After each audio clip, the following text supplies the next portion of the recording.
अच्छा जी, ये हमारा टॉपिक है आज का एडम्स डेवलपमेंट थ्रू लव।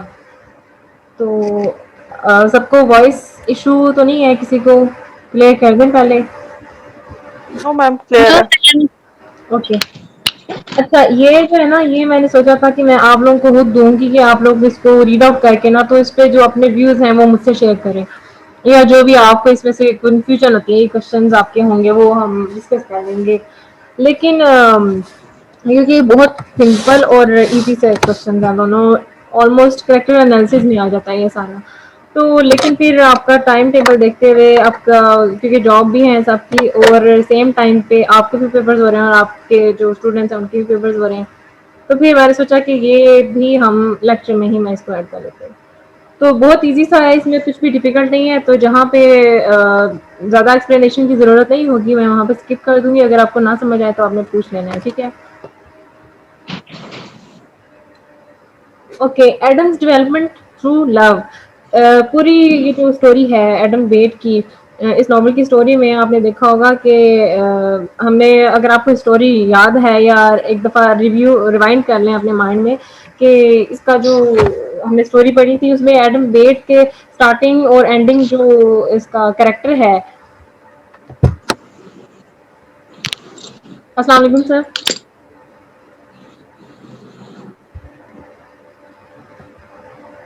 उन्हीं को मिलना है।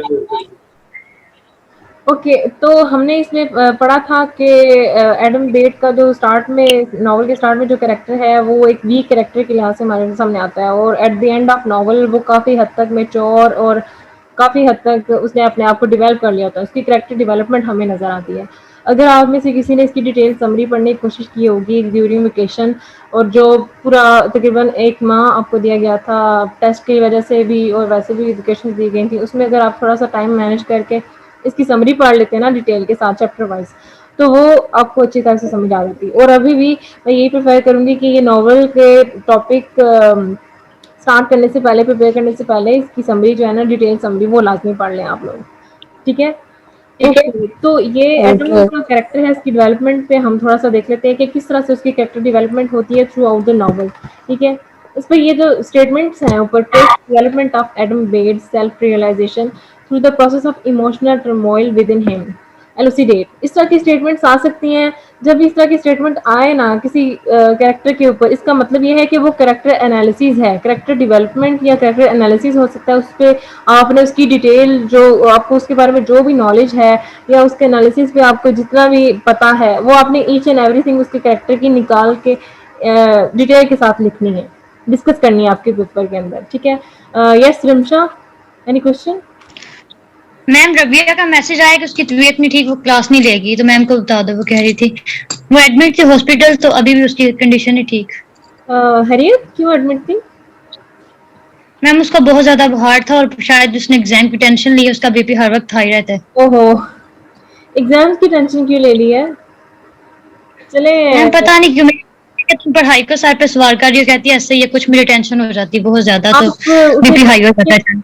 फिलहाल तो मैं वो सर को बता दूंगी, इन्फॉर्म कर दूंगी, लीव लगा देते हैं उसकी। लेकिन उसको कहना कि जब फ्री हो ना, थोड़ी तबीयत बेहतर होती है तो मुझसे पर्सनली कांटेक्ट करे, ठीक है। Okay ma'am. नहीं, एक्चुअली पता है क्या मैम रीजन है? जो हम लोग है ना, हम लोग लेट आए हैं। हम लोगों ने दो दो तीन तीन जो बुक्स है ना हर सब्जेक्ट्स की, वो नहीं पढ़ी हुई। एग्जैक्टली। इसलिए वो रबिया भी मेरे साथ ही आई थी ना, हम्म। तो इसलिए हमें बहुत मुश्किल हो रही है। ये रीजन है। तो वो रबिया मेरे मुनीर साथ की बात कर रही है? वो जो रबिया क्लासेस लेती है हमारे साथ, एक ने तो छोड़ दिया ना, शायद नहीं आ रही। हम्म। दूसरी जो है, हाँ जी, वही उसकी बात है, रबिया मुनीर की। तो वो इसलिए ना थोड़ा सा मुश्किल हो रहा है हमें, क्योंकि नवंबर से क्लासेस स्टार्ट थी और दो दो नॉवल हर सब्जेक्ट के कवर हो चुके हैं। चले कोई बात नहीं, हो उसने मेरे साथ मैनेज। और यही तो मैं आपसे कह रही हूँ कि डेली अगर आप अपना टाइम वेस्ट ना करें ना, डेली कोई ना कोई टॉपिक कर लें प्रिपेयर, या कुछ ना कुछ एटलीस्ट इसका पढ़ लें। जहाँ से नहीं समझ आती वो टीचर से पूछ लें, तो अपना साथ नहीं, साथ जो लेकिन काम है ना आप साथ साथ करते जाएं। नहीं मैम, डेली करने के बाद भी जो है वो चीजें कवर नहीं हो रही, क्योंकि जो पिछला गैप है वो नहीं कवर हो रहा। अम, ये मसला है। हम्म, इसके लिए फिर अब किसी तरह से हालांकि मैंने रमजान रमजान के दिनों में भी मैंने जो पिछला है ना आपके ये प्राइड एंड प्रेजुडिस हो गया या तो मैं ये बता रही थी कि जब आपके पेपर में क्वेश्चन की स्टेटमेंट आती है ना, तो इस तरह की स्टेटमेंट आई है, जो फर्स्ट 2 स्टेटमेंट्स लिखी हुई हैं, इस तरह की स्टेटमेंट्स आती हैं, तो इसका मतलब ये है कि आपको कैरेक्टर एनालिसिस करना है उस पे। जो कैरेक्टर का नाम आपको नज़र आ रहा होगा, उसमें मिलेगा, जिस पे क्वेश्चन दिया गया है, वो उस कैरेक्टर पे आपने इसका एनालिसिस करना है पेपर में। आपने उसके सामने उसके बारे में ईच एंड एवरीथिंग आपने उसमें मेंशन करनी है, ठीक है, लिखनी है, डिस्कस करनी है नीचे। तो ये आपने ध्यान रखना है, पेपर जब भी हो, यहाँ पे होते हैं या फाइनल बोर्ड जो आपके होंगे एग्जाम यूनिवर्सिटी के, वो उसमें भी आपने ये ध्यान रखना है कि जब भी इस तरह की स्टेटमेंट आए, इसका मतलब ये है कि ये कैरेक्टर एनालिसिस है। स्टेटमेंट्स ऑब्वियसली दी जाती हैं पेपर के अंदर, वो थोड़ा सा मैनिपुलेट करके दिया जाता है क्वेश्चन, थोड़ा सा कंफ्यूज करने के लिए, लेकिन अदरवाइज इसको ज़्यादा अपने सर पे सवार नहीं करना, कि परेशान नहीं होना। तो स्टार्ट करते हैं इसको। The character of Adam explicitly shows Eliot's mastery of the art of characterization. Adam is a perfect example of round characters as he undergoes a process of thorough reformation from the beginning of the novel towards its end. तो art of characterisation, इसमें ये जब हम ये topic पढ़ेंगे ना, तो इसमें थोड़ा सा हम इसको एक्सप्लेन करेंगे। यहाँ से एडम के बारे में जब बताया जा रहा है कि एक परफेक्ट कैरेक्टर है, राउंड कैरेक्टर। राउंड कैरेक्टर वो होते हैं जिनका एक रोल या राउंड कोई चीज होती है जिसका कोई कोना नहीं होता है, ठीक है। इसका मतलब ये है कि वो मिले जुले उसकी खूबियां हामियां जो है ना, एक साइड पे कोई कोना पकड़ के जो है ना, वो नहीं है, मतलब उसका कुछ पता नहीं चलता कि ये किसी भी बात पे कुछ भी रिएक्ट कर सकता है। तो राउंड कैरेक्टर्स उनको कहते हैं, ठीक है, कि ना हम उनको अच्छे में ले सकते हैं, ना हम उनको बुरे में ले सकते हैं, वो न्यूट्रल होते हैं, ठीक है।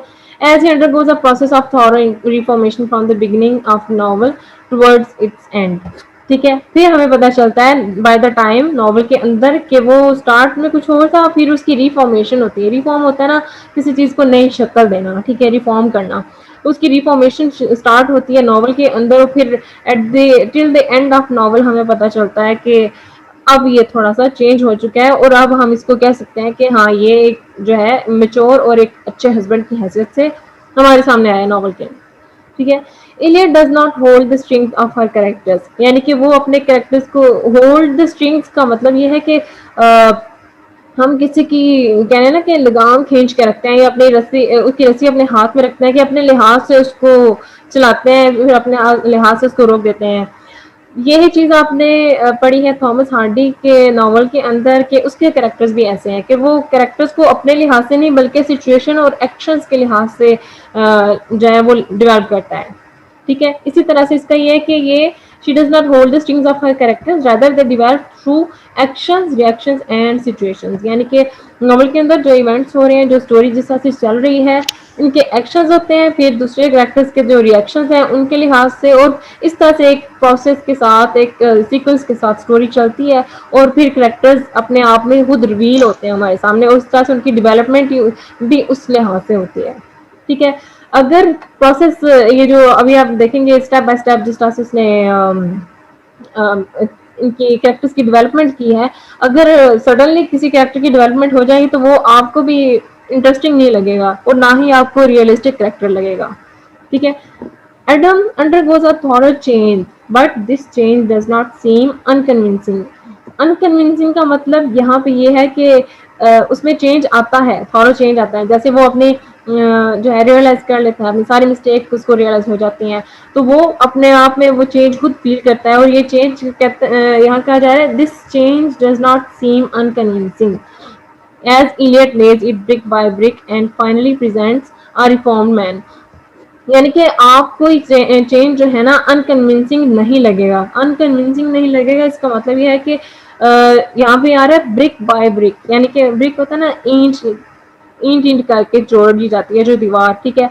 इसी तरह से अगर आपको याद हो तो थॉमस हार्डी का एक टॉपिक हम जब पढ़ रहे थे तो उसमें यही एग्जांपल आई थी कि उसने अपना प्लॉट ब्रिक बाय ब्रिक जो है वो इसका स्ट्रक्चर इस तरह से दिया हुआ है, उसको डेवलप किया है। यही एग्जांपल जो है ना इलियट के नॉवल के अंदर रिपीट हो रही है। कि सेम उसकी वो भी वही क्वालिटीज हैं इसके नॉवल के अंदर कि वो आप नॉवल को पढ़ेंगे ना जब तो इसका जो चेंज आपको नजर आएगा नॉवल के अंदर इस करेक्टर का जो चेंज नजर आएगा आपको वो आप उसको देख के कन्विंस होंगे आपको अनकन्विंसिंग नहीं लगेगा ठीक है यानी कि आप कन्विंस हो जाएंगे कि हाँ सिचुएशंस ऐसी थी सफरिंग्स थी एक्सपीरियंसेस थे उनको फेस किया इसने फिर इसको सेल्फ रियलाइजेशन हुई फिर टाइम के साथ साथ इसको वो डियाना के साथ इसकी अट्रैक्शन हुई फिर बाय द टाइम उन दोनों आपस में अट्रैक्ट हुए और फिर उनकी मैरिज सेरेमनी वो कंडक्ट की गई तो एक जो है ना वो ईंट ईंट करके ये होता है कि मतलब एक स्टेप बाय स्टेप हर चीज चलती है और एक तरीके के साथ एक सीक्वेंस के साथ चलती है जो वाकई आपको पढ़ के रियलिस्टिक लगता है और जब उसकी डेवलपमेंट होती है कैरेक्टर की तो आप वाकई कन्विंस होते हैं कि टाइम के लिहाज से एक इंसान ऐसा कन्विंस हो ऐसे डेवलप हो जाता है और होता है ठीक है तो ये अनकन्विंसिंग नहीं लगता आपको जब उसका चेंज आप देखेंगे या पढ़ेंगे नॉवल के अंदर तो आपको अनकन्विंसिंग नहीं लगेगा आप obviously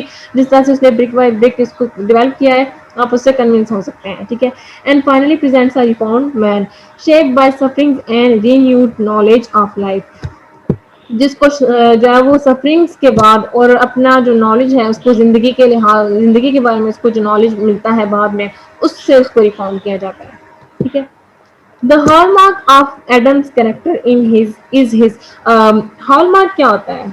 Any idea? Any of you?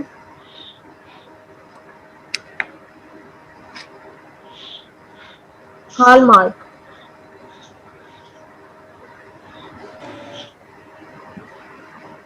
ना हॉल ना परफॉर्मेंस करेक्शन। हल्का मैम हल्का आपका सर्कल जो एक होता है सर्कल आपका एक जो होता है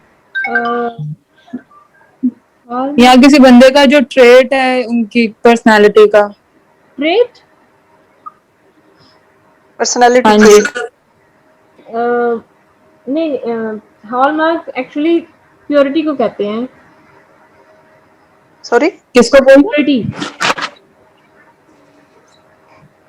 मैम रिपीट कीजिएगा आपकी आवाज कट रही है। प्योरिटी को कहते हैं हॉलमार्क ना किसी के कैरेक्टर का प्योर होना प्योरिटी हाँ जी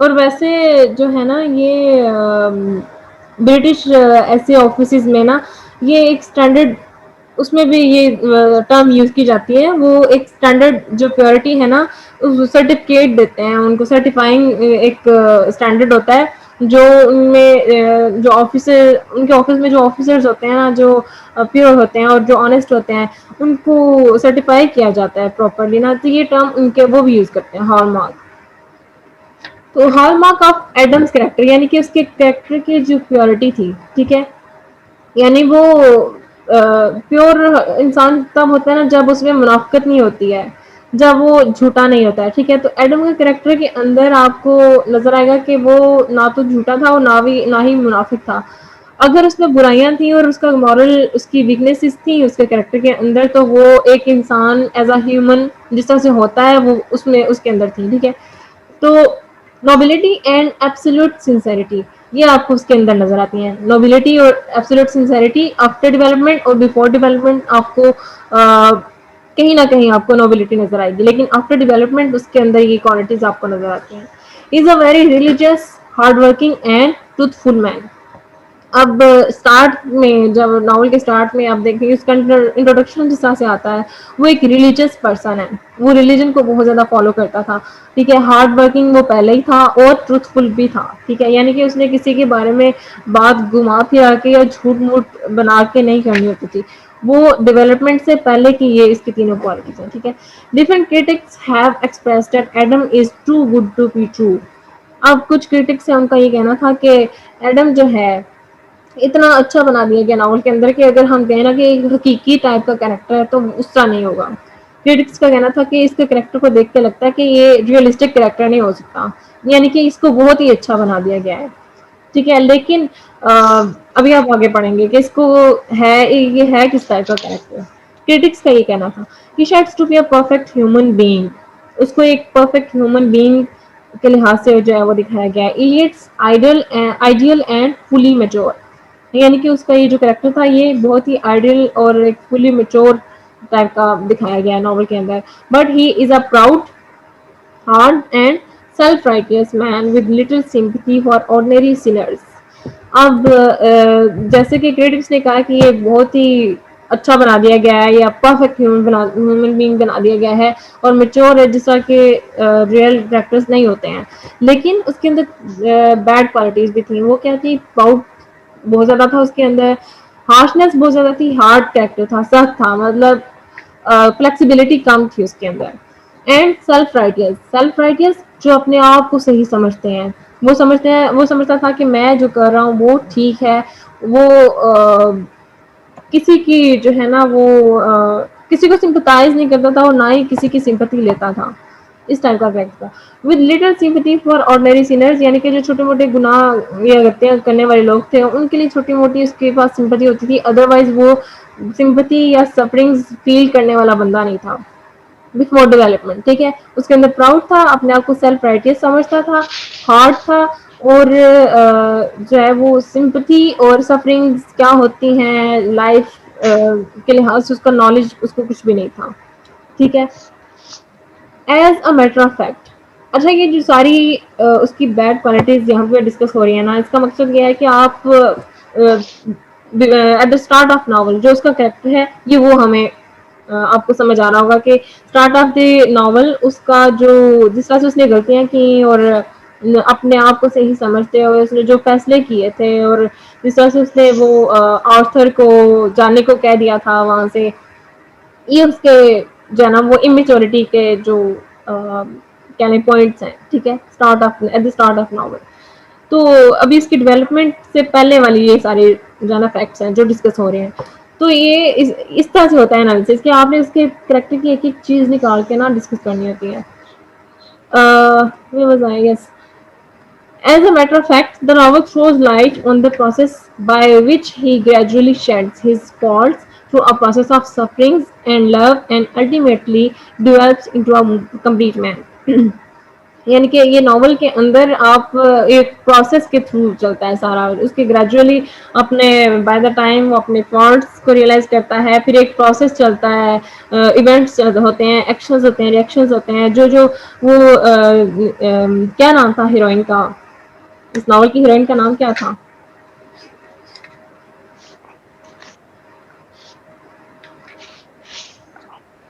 Hattie sorrel.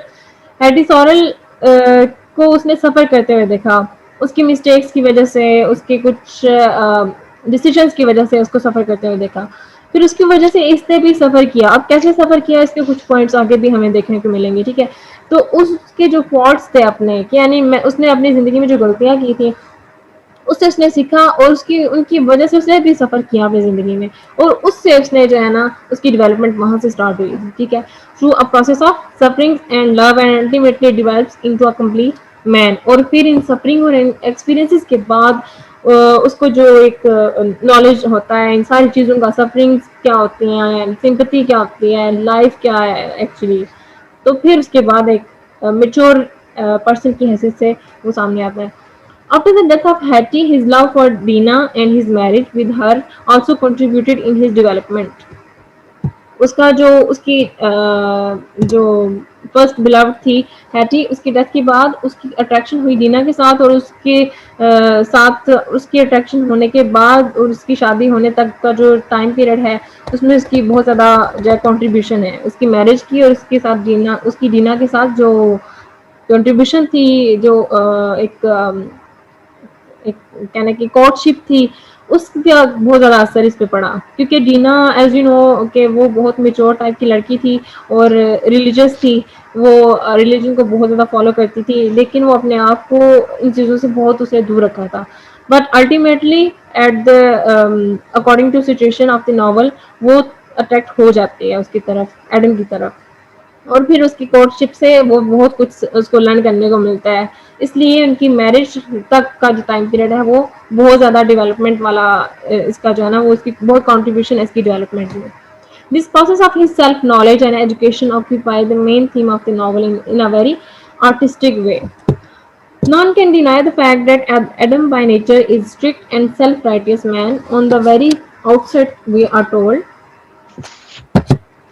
that he was strict with the tramps. They could get a copper from Seth, but they scarcely ever spoke to Adam. ये नॉवल के अंदर जो टेक्स्ट होता है ना उसका रेफरेंस है जो हाईलाइटेड लाइंस हैं, ठीक है।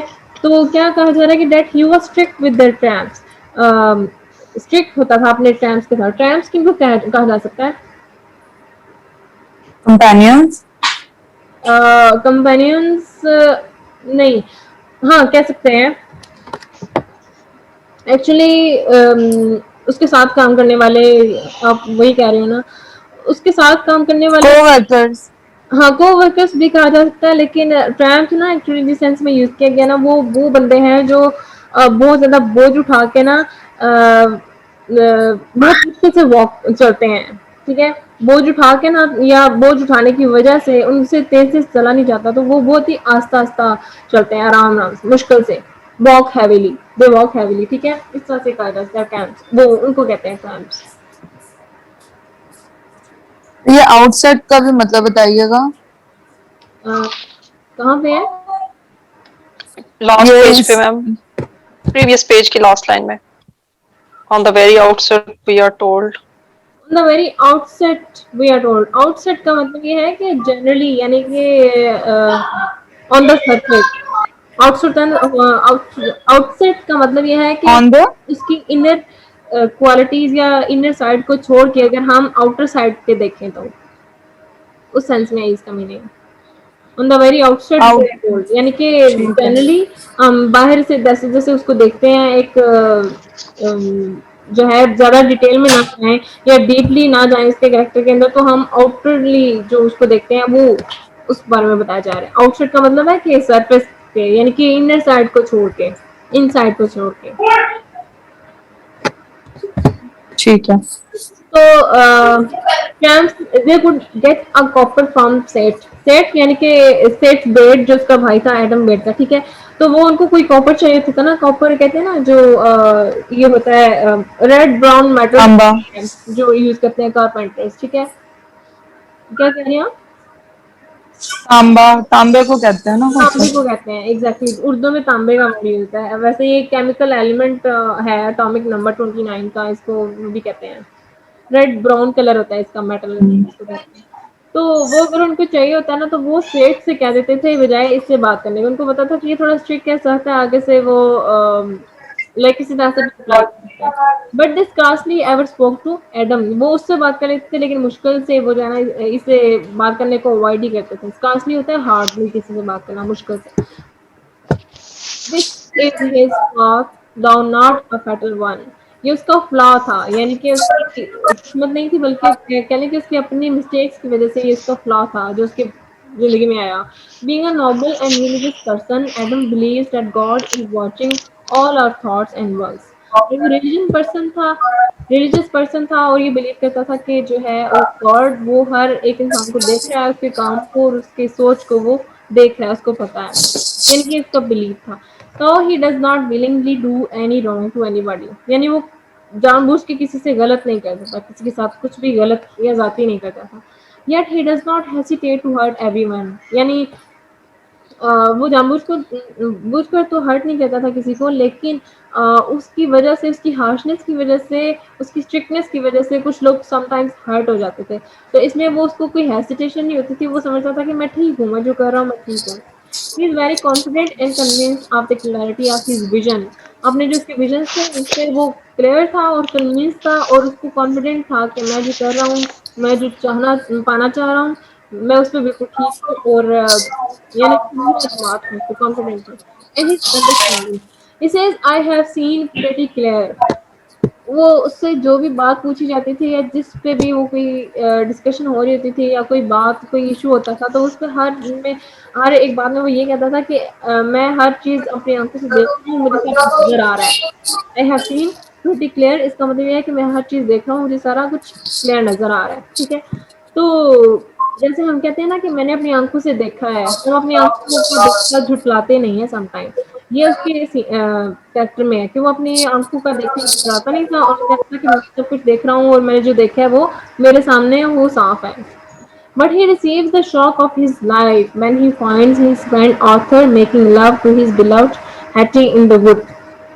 फिर जब अपनी आंखों से वो इन दोनों को जंगल में देखता है तो तब उसको पहला शौक जो है ना वो लगता है अपनी जिंदगी का कि ये क्या हो रहा है। वो तो हैटी के साथ अपने सोच के बैठा हुआ था, उसको पसंद करता था, लेकिन ये क्या हो गया, हैटी तो किसी और को पसंद करती है। तो फर्स्ट शौक उसको तब लगा था। Moment is his in his own judgment and righteousness is shaken। अपने आप में वो जो खुद को समझता था ना, बहुत कॉन्फिडेंट था, प्राइड समझता था, प्राइड था उसके अंदर, और आपकी जो जजमेंट्स अपनी हर एक जजमेंट उसको सही समझता था, ये यहाँ बस की शेक हो जाते हैं। सारा कॉन्फिडेंस और सारी जजमेंट्स उसके यहाँ पे इस मोमेंट में इसकी शेक हुई थी। नाउ ही ग्रेजुअली लर्न्स, और फिर वो वहाँ से सीखना शुरू कर देता है। वहाँ से उसकी जो है वो स्टार्ट होती है एक्चुअली, जो डेवलपमेंट है वहाँ से उसकी स्टार्ट होती है कि उसको रियलाइज होता है कि एक्चुअली में वो क्या कर सकता था और हुआ क्या। That one cannot foresee the consequences of one's own wrongdoing। foresee foresee का मतलब क्या होगा? वो जो पहले से देखना, मतलब प्रिडिक्ट करना। प्रिडिक्ट करना, यानी कि वन के ना कौन सी, यानी कि हर कोई इंसान अपने लिहाज से प्रेडिक्ट नहीं कर सकता है, ठीक है, of one's own wrong doing, कि किसी के गलत कुछ कोई गलत करता है तो उसके जो कॉन्सिक्वेंसेस हैं वो आप खुद से कुछ भी प्रिडिक्ट नहीं कर सकते कि क्या होगा क्या नहीं होगा, ठीक है। जो जिसने किया है उसको उसके कॉन्सिक्वेंसेस खुद फेस करने होंगे, और वो क्या होंगे उसके रिजल्ट्स किसको कुछ पता नहीं है। तो हम वो एक्चुअली जज करता था ना, जो एडम है वो जज करता था। तो इस वजह से when he sees the two in the wood he at once learns, जब उसने उन दोनों को देखा तो तब ये नॉवल के अंदर ये टेक्स्ट है, how incomplete his mental seeing has been. जैसे ऊपर वाली लाइन पे आए, ये उसने यहाँ पे कहा था I have seen pretty clear, जहाँ पे वो हर बात को जज करते हुए कहता था कि मैंने अपनी आंखों से क्लियरली देखा है, हर चीज़ देख ली है, तो मुझे किसी जजमेंट की फर्दर या डिटेल वो आर्ग्यूमेंट की ज़रूरत नहीं है। अब यहाँ पे क्या हुआ, how incomplete his mental seeing, यानी कि मेंटली वो कितना जो है वो क्या कह लें कि कहते हैं दिमागी तौर पे इंसान आंखों से तो देख रहा होता है लेकिन दिमागी तौर पर जो है वो क्या अंधा होता है। ये अंधा होता है, एग्जैक्टली। तो वो उसको यहाँ पे रियलाइज होता है कि मैं दिमागी तौर पे किस तरह से इनकम्प्लीट था, मैंने दिमाग इस्तेमाल नहीं किया बल्कि ऐसे आंखें इस्तेमाल करता था। He understood it all now, the locket and everything else that had been doubtful to him that changed the meaning of the past। ये लॉकेट वाला जो सीन है ये नॉवल के अंदर है, बिटवीन हिम एंड हैटी, इनमें कुछ ये एक्सचेंज हुआ था, लॉकेट वाला सीन था जिससे उसको मिसअंडरस्टैंडिंग होगी थी, और उसके डाउट्स तब क्लियर हुए जब उसने उसको वो फॉरेस्ट में देखा वो। Outside. So this is the beginning of the process of his education and self realisation. Self realisation में एस नहीं आएगा, जेड आएगा यहाँ पे, ठीक है। Through the process of love and suffering. और उसके बाद हैटी की जो कंडीशन हुई, हैटी के साथ उसकी एंगेजमेंट हुई, उसके बाद हैटी उसको छोड़ के चली गई, किस वजह से छोड़ के गई, उसके बाद उसको जो चाइल्ड मर्डर का जो इस पे एक्यूजेशन लगा था, एक्यूज किया गया था हैटी को, उसके बाद उसको वो जो कोर्ट के वो जो सारे अफेयर्स उसने देखे अपनी आंखों से हैटी को सफर करते हुए, वो टाइम सारा उसने खुद भी सफर किया क्योंकि उसको पता था कि उसने अपनी जिंदगी में क्या गलती की है।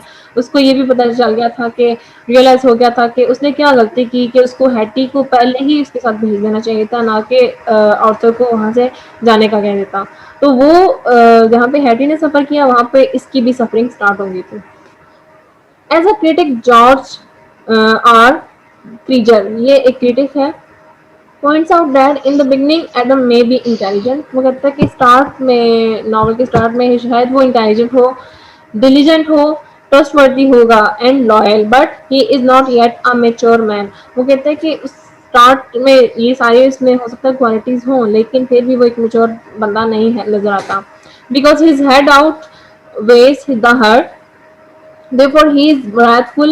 वो कहता है कि इसका जो दिमाग है ना वो दिल से ज्यादा चलता है, यानी कि दिल से वो किसी की जैसे को तो सफरिंग का कुछ पता नहीं था, सिंपैथी क्या होती है, जिंदगी क्या होती है नहीं था पता उसको, लेकिन वो अपनी स्ट्रिक्टनेस और हार्डनेस की वजह से इतना हार्श हो चुका था और उसके गुस्से से लोग इतना डरते थे कि वो दिल से कम और दिमाग से ज्यादा सोचता था। ठीक है, तो उसका कह रहे हैं कि head outweighs the heart, यानी कि उसका जो दिमाग है वो उसके दिल पे भारी था, यानी वो दिमाग से ज्यादा सोचता था। therefore he is wrathful, wrathful जो गुस्से वाला बंदा होता है। ठीक है, stern, stern किसको कहते हैं, जो बहुत ही सीरियस होता है, जो बिल्कुल भी वो जोक्स या फनी टाइप का नहीं होता, उसमें फ्लेक्सिबिलिटी कम होती है। स्टिफ, नाराज नाराज सा। हाँ स्टिफ होता है, रिजिड बहुत ज्यादा जिद्दी जो होता है ना, रिजिड उनको कहते हैं। And unyielding, unyielding inflexible, yielding, yield होता है ना, येलिंग, चीखना चिल्लाना किसी पे, तो ये अनयेल्डिंग उसमें होगा, नहीं वो ऑपोजिट उसका वाला, हो जाएगा। वो वाला यल नहीं है, नहीं है वो वाला ऐसा यल नहीं है, वो ये वाई। पैदावार पैदावार पैदावार, अनयेल्डिंग, ये येल्डिंग पैदावार होता है ना। इसका भी फ्लेक्सिबिलिटी में ही आएगा ना, हाँ अच्छा, मैं मीटिंग रीस्टार्ट वो करती ज्यादा हूँ, फ्लेक्सिबल ये होगी। वो 40 मिनट्स वाला लगा हुआ है इसके ऊपर टाइमर। मैं मीटिंग दोबारा ठीक, आपको ना इसका लिंक भेजती हूँ। ओके ठीक है मैम।